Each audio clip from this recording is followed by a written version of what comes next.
Excusez-moi de vous réveiller, mais la pub est finie. Ouais. Mais il aura rien à foutre, mais genre toute la journée.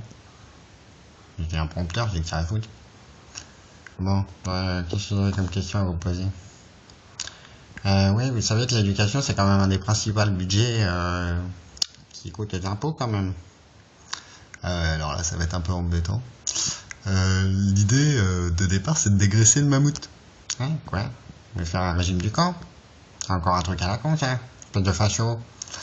Ouais, alors l'image est pas très bonne.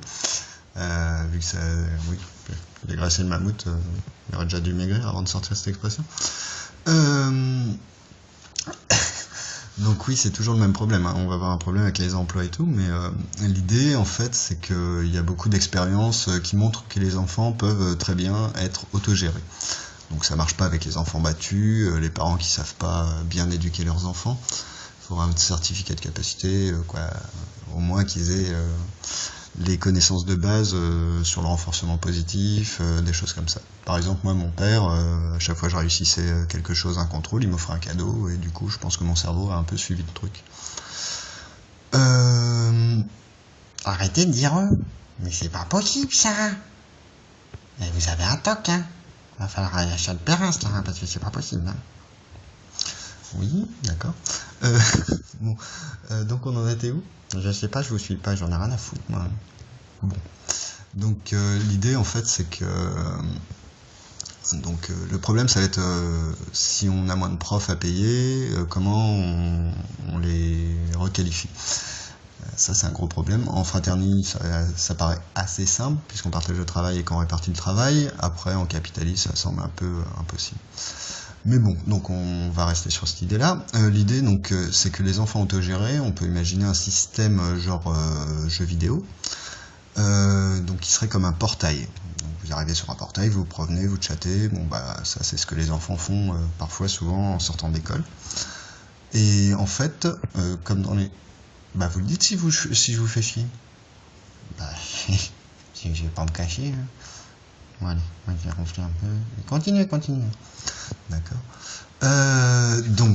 Imaginons un jeu un peu 3D où en fait vous allez vous promener dans le monde, chatter un peu, le mieux c'est quand même la vie réelle, hein, on est d'accord, mais bon. Imaginons que les cours soient non pas des profs qui répètent à longueur d'année le même cours, qui mettent à jour certes, dans leur coin. On peut imaginer des cours qui soient gérés par tous les professeurs qui sont qualifiés en France pour faire plusieurs types de cours, c'est-à-dire plusieurs voies d'approche, et qui soient donc diffusés sur ce jeu, World of School. Ainsi, en fait, les enfants accumulent des points pour jouer des parties de parties gratuites qui sont pas des modèles déposés, c'est-à-dire c'est un peu comme Cancholonde, Farmville, des trucs comme ça. Vous gagnez des points en étudiant, en faisant des examens, en vous entraînant, puisque c'est en s'entraînant qu'on arrive à acquérir dans son cerveau l'algorithme qui permet de refaire exactement la même chose. C'est le principe des matheux. Bon, après en français c'est plus compliqué, je suis d'accord. De toute façon ça a besoin de pédagogues, de psychologues, de pédopsychiatres, donc c'est pas que moi qui ai décidé un projet comme ça, mais bon, c'est un peu vous présenter le truc. Donc vous gagnez des bons points, vous les utilisez, après vous pouvez jouer à des jeux, hein, Mario Kart par exemple, je sais pas, au hasard, donc qui serait gratuit du coup, puisqu'il serait financé par l'éducation nationale. Et ensuite, par contre, vous allez garder des TP, comme au collège, comme dans tous les cours qui ont besoin, tout ce qui n'est pas cours magistral.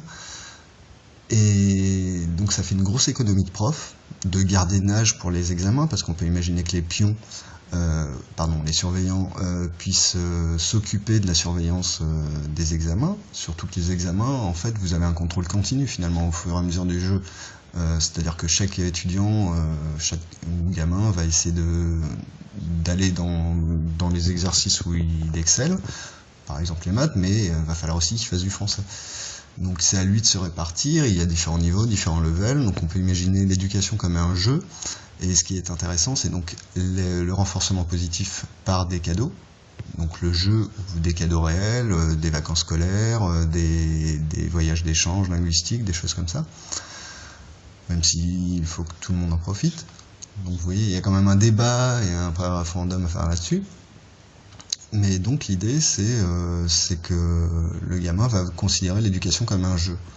Et après on peut imaginer que même en grandissant, aussi bien au niveau vous faites chier ça? Bah oui, bah toujours, hein. Moi, je me fais toujours chier quand vous parlez. En plus, j'ai pas votre doigt, vous me faites chier. D'accord. Euh, Vous êtes très objectif toi. Non, mais j'en ai rien à foutre, mais je veux m'écrouter.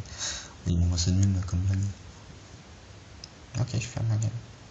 Bon, merci. Donc, est-ce que j'ai vraiment autre chose à dire? Bon, vous regardez le diapo ou le truc, ouais, parce qu'on a 5 minutes là. Ah bah quand même, c'est fini. Bon, pub. Ah maintenant c'est fini.